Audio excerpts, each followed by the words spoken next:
I developed an obsession with engines. I'm a rev head and proud of it. So being on the back of a Harley is my happy place. Add some sunshine, one of my favourite cities, and my own personal driver, well, that is a recipe for a great day out. We're in the fabulous city of Melbourne, exploring it in the coolest way possible. Even if you're not born to be wild, it's well worth stepping outside your comfort zone. And the best bit is that the hard work is done for you. All you need to do is settle in and enjoy the ride.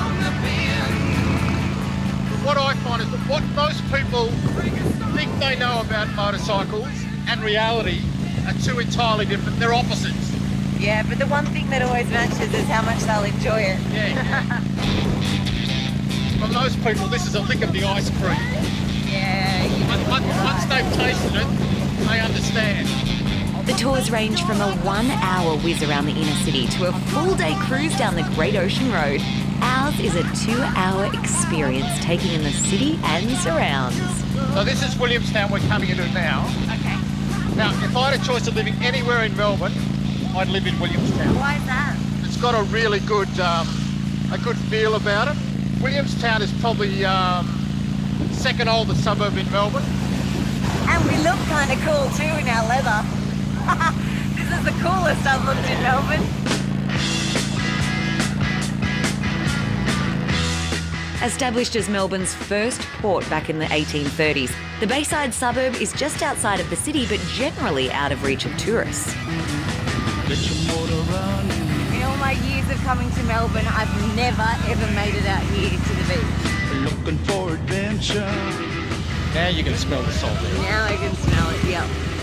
That is so lovely. The thing I like coming along here is you've got a great view of the city. So you can see the city skyline. Just a half hour into our morning ride and already I'm discovering some of Melbourne's hidden gems. It's a great place to stop for a photo. Oh yeah. Just beautiful. They say all good things must come to an end, and at least in this case, we're going out on a high. So here we are, we're on the circuit, and away we go. Now, the speed limit's only 40. Watch out, Daniel Ricciardo. So I'm not going to go that fast. Okay, well maybe don't watch out, Daniel Ricciardo. Should we wave at the crowd? Yeah, we'll just wait for the crowd. We'll just throw it down a few gears, go around the corner. It's a tight turn. Oh yeah, these are much tighter turns than I thought they would be. This is really cool. There's the grid. We're actually going over the grid. We're actually on the grid now. Oh my god. I think this is the highlight of my day. Contain your excitement, Charlie. Contain your excitement. I'm going to pretend they're our crowd.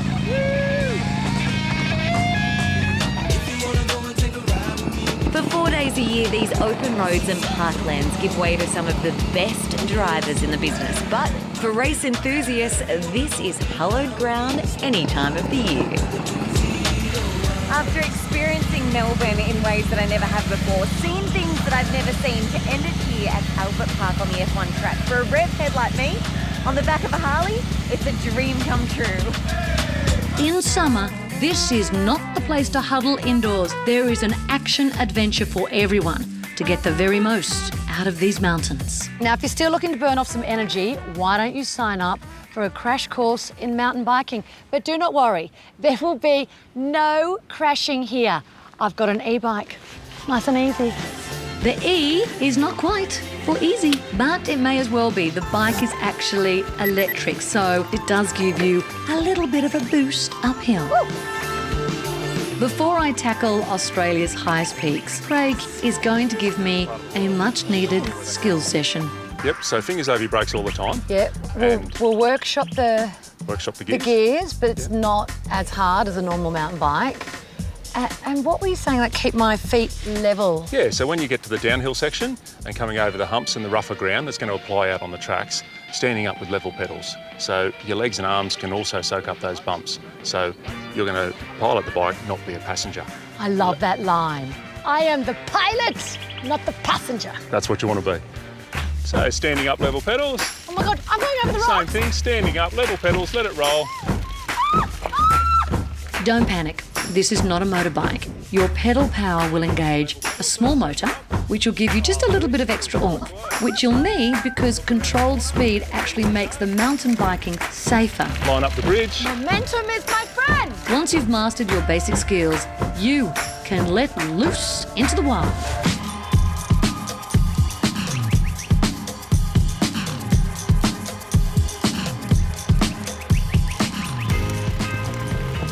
You must be going quick. Your jacket's like a cape now. It's flying out like Superwoman. And I didn't even know that you could take an e-bike up into the mountains. Yeah, they're amazing. There's been a lot of development in recent years for e-bikes, and they're a big part of the industry now, but they certainly are made for mountain biking, and you can use them anywhere. The Snowy has become a mecca for bike enthusiasts, and there are loads of different trails to explore in the region, whether you like a leisurely pedal or a vertical challenge. Here I come! Oh, this is so much fun. You have to sign up for this, and because it's an e-bike, you can. Anyone can do this. You know what? Something else. It's so beautiful as you cycle through here. It smells like a herbal candle. It smells so darn good. Oh, loving this.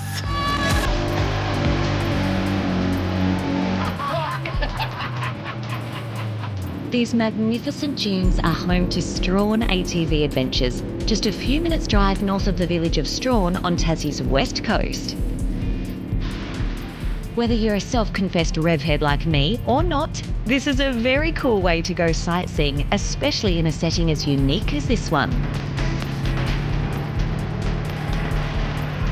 As far as the west coast goes as well, all I've seen is rainforests and these beautiful, luscious, leafy landscapes. It feels like now we're in the middle of the desert. That's right. These are over 10,000-year-old, these dunes, and they are the biggest mobile massive dunes in Australia. And they move and they are sculptured by the roaring 40 winds, and they're magnificent. They change every day.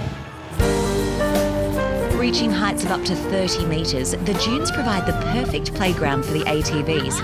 And Ian tells me it was his love of the area that spurred on the creation of the tours. We are the only full ATV company in Tasmania. Oh, wow. That run just ATVs, and we run in a very unique area. And you just happen to have the best place, the best backyard to put them on. It's an amazing backyard. And not only, you create your own adventure, and you leave with a wonderful memory, you know? So... And you meet some great people. You meet some great people, that's bloody right.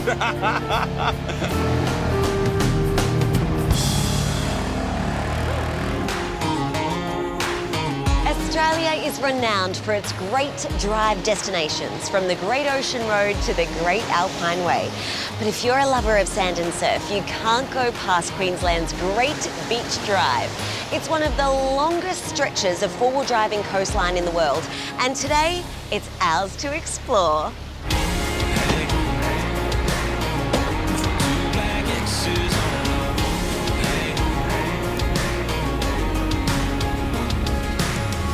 The Great Beach Drive is a couple of hundred k's of some of the best beach driving on the planet and joins the Sunshine Coast with the Fraser Coast. It kicks off in Noosa, and today we're doing the first 70 k's of the journey, motoring along the oceanfront highway to Rainbow Beach. We have some long beaches throughout our country, but this beach is totally accessible from start to finish. And out of peak season, you'll pretty much have this natural wonderland all to yourself. Nobody around except for us. It's it's a good luxury, especially too when we're driving along the beach too. If you look out into the ocean, that's the migratory path for our humpback whale. So they swim directly behind the first break of waves. So it's quite common we see the whales. It's the coloured sands of Rainbow Beach that have really put this area on the map. Wow, Steve, this is amazing. So you can see what's above us here, all these beautiful cliffs, lots of erosion happening, and all this formation's roughly 600,000 to 800,000 years old. So you've got all these beautiful layered structures through the sand dunes right down to the base here where the black sand is. I feel like if I move my head, I can see all these different colours. You can if you stand long enough and stare at the same spot, you probably will, because it's alive and it's moving and constantly changing for us as well. It's not just thousands of years of erosion that have exposed this exotic colour palette, but the rich content of minerals in the area. I'm going to give you a little demonstration on what happens when we add water to these. This is our indigenous colour palette is right in front of us right now. So what would they have used this for? For their artwork, obviously. There are lots of paintings and Body art decorations, as well? Okay. correct. And we have nearly 40 different colours in this area. And this is also one of our best natural hand cleansers as well. It's like exfoliating. It is. It's like a little nature scrub, and we can transfer the colour to the ground. Just wiggle your hand a little and lift. And there you go. Wow. You've just signed Rainbow Beach with your own handprint. So. With a high five, huh? Yeah, exactly.